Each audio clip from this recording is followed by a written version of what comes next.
My name is Jeremy Walton, and this is the Cinematography of the Northman. Let's go!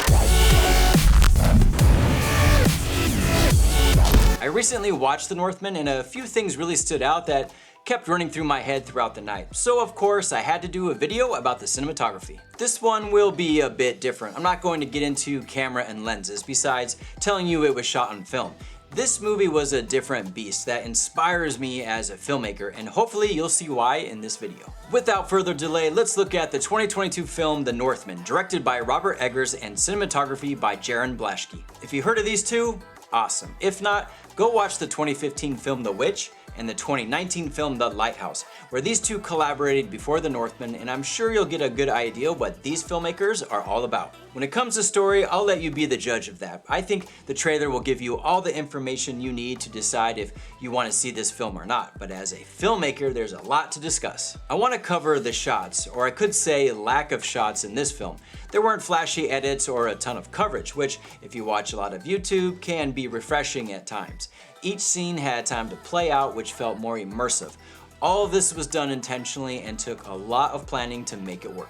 The cinematographer Jaron Blaschke elaborates on this. You can layer so much information into one image, and it's really satisfying and less cluttered to have one rich, complex shot instead of 4 less interesting shots. There is one scene in particular that was discussed, but I'll let you watch and discover that one for yourself. But basically, it's a 4-minute fight sequence. The conventional way to shoot that kind of scene feels almost like a military operation, where you're just covering things and describing what's going on, rather than designing a sequence. How they shot this film heavily relied on using a one-camera setup. The director spoke about this in detail. My fetish or obsession with the detail of their similitude of the physical world is something that cannot be a distraction from the story.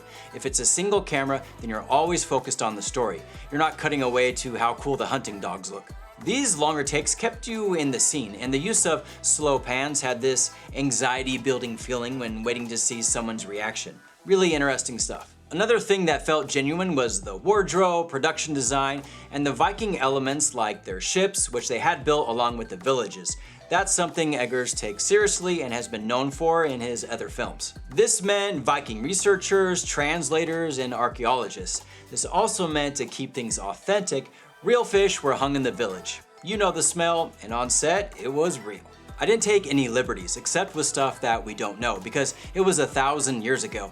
I did my damnedest to do everything as historically accurate as possible. I did a tremendous amount of research. Something else I found interesting was the look of the night shots. At this point, there are so many ways to tackle this obstacle, and just to give you an idea, check out my video, Day for Night Using Filters. I cover a lot of stuff and a lot of options you have to create the night look. If you want to go even further and see how a current television series handles a day for night look, then you need to watch the cinematography of Raised by Wolves to see what they did to create their look for the show. Now for The Northman, I was curious what they did because of the distinct look, and it's a little funny because to get that authentic look, they had to fake it. This all started from, well, I'll let Blaschke explain. I was on Mount Kilimanjaro under a full moon and everything looked black and white, but in people's tents they had flashlights or lamps on and it created bursts of color. To take on the challenge of replicating this look, you guessed it, testing was involved. I used gels with no red information in them, just pure cyan, and over several rounds of tests found the right combination of gels and filters. For these filmmakers, it was all about adding artificial light to create the look they wanted. Just another approach to a problem all filmmakers have. I also wanted to mention, even filmmakers who shoot film sometimes shoot digital for night scenes, but when asked about ever wanting to shoot digital, Blaschke had a firm answer. Never. There's no satisfaction in that. I wanted to challenge myself to a point where I knew I was going to mess up a little bit, otherwise I'm not going to grow. Keep that in mind when you watch this film. I've talked a lot about digital cameras, night scenes, but now we have something shot on film at night in Iceland and Ireland, which looked amazing on the big screen. Speaking of landscapes, it was something I'm glad I got to see in the theater. I have been to Ireland, but Iceland is on my bucket list. Now we established Eggers likes to keep things authentic, so CGI isn't something he embraces. Because of the climate around the beginning of 2020, you know what I'm talking about, that meant a whole lot of scheduling conflicts that I won't get into, but let's discuss the impact it had on the visual landscapes. You have a scene that's supposed to be in Iceland and the foreground and the midground would be Ireland, but the background would be a photographic plate that we shot in Iceland. They had a lot going on, but I couldn't tell. When they arrived at the beach in the film, it was supposed to be Iceland. They actually shot it in Ireland. They added rock formation, shot in Iceland, and digitally made the sand black. For someone trying to keep things authentic, this was probably frustrating, but you gotta do what you gotta do. Eggers also talked about horse stunts, and it's just not possible to do what they did on films back in the day. If you're making a movie today at a certain scale, there's no way you can do it without CG, just because of modern health and safety stuff and the cost of labor and unions and whatever. Doing stunts with horses, there's a lot more safety precautions involved, including mats the horses can fall on, which are covered up with mulch, and with a touch of CG, everything looks good and consistent with the mud in the previous shots. That's not sinful, it's just practical. After watching this movie and doing a little research, there was this filmmaking excitement I had. It just reminded me of the hustle of filmmaking. And I know a $60 million budget would be nice for a lot of directors, but I think they would have put the same amount of effort into the film no matter what the budget was. You still have to film in harsh conditions, the stress, trying to keep on schedule. I think directing, filmmaking is just as much a physical thing as it is mental. In my perfect world, everybody is happy, best friends, and very familial.